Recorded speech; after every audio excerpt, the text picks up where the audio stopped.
हिंद दोस्तों, चलिए दोस्तों बात करते हैं इस एक और क्वेश्चन के बारे में। इस क्वेश्चन में कहा 1000 rupees is invested at 5% per annum, 5% per annum के हिसाब से इसको इन्वेस्ट किया गया।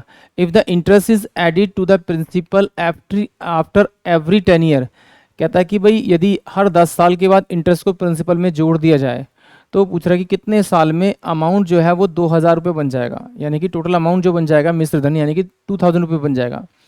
यानी कि ये देखिए, ये मेरे पास 2000 रुपीज़ दे रखा है, ये मुझे पता है कि ये प्रिंसिपल प्लस का क्या होता है मेरे पास में ऐसा ही होता है, ठीक है। यहाँ पर मुझे प्रिंसिपल कितना दे रखा है आपका, ये 1000 रुपीज़ दे रखा है, ये मुझे गिवन दे रखा है आपका। टाइम पीरियड जो दे रखा है मुझे 10 ईयर दे रखा है, क्योंकि एवरी 10 ईयर बाद में मुझे इंटरेस्ट को ऐड करना है प्रिंसिपल में। और जो रेट ऑफ इंटरेस्ट दे रखा है वो मुझे कितना दे रखा है आपका 5% दे रखा है, ये मुझे दे रखा है।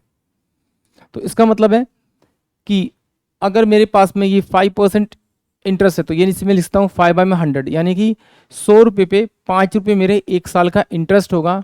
यानी कि 10 साल में कितना इंटरेस्ट होगा मेरे पास में, इससे ये गया इससे ये गया, यानी कि मेरे पास में अगर 1 रुपये मुझे इंटरेस्ट मिला तो मेरे पास प्रिंसिपल होना चाहिए 2 रुपये।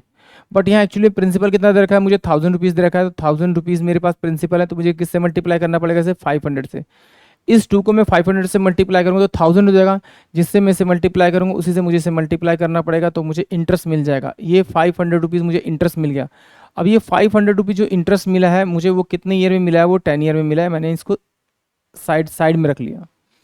अब क्या करना है नेक्स्ट, इसमें कि एग्जामिनर ना एवरी 10 ईयर में उसमें प्रिंसिपल में इंटरेस्ट ऐड कर देता है। यानी कि 1000 रुपीज़ तो मेरे पास में क्या था, पहले प्रिंसिपल था, और 10 साल में उसने 500 रुपये इंटरेस्ट मेरा अर्न किया, तो टोटल अब कितना हो गया इसके बाद प्रिंसिपल 1500। बट वो कहता है इस 1500 को मुझे 2000 रुपीज़ बनाना है, तो इसका मतलब इसे कितना और अर्न करना पड़ेगा, इसे 500 रुपये अर्न करना पड़ेगा। तो वो अर्न किस पे होगा, इस 1500 पे। तो ये 1500 है, इंटू में कितना होगा मेरे पास में 5/100 है, और ये मेरे पास क्या होगा टाइम टी। तो मैं इसको काटूंगा, इस 20 का 25 और दूनी 50, यानी कितना हो जाएगा ये आपका t इजकल टू कितना हो जाएगा आपका 20/3। इसको सॉल्व करूंगा तो 6 2/3 ईयर आ जाएगा।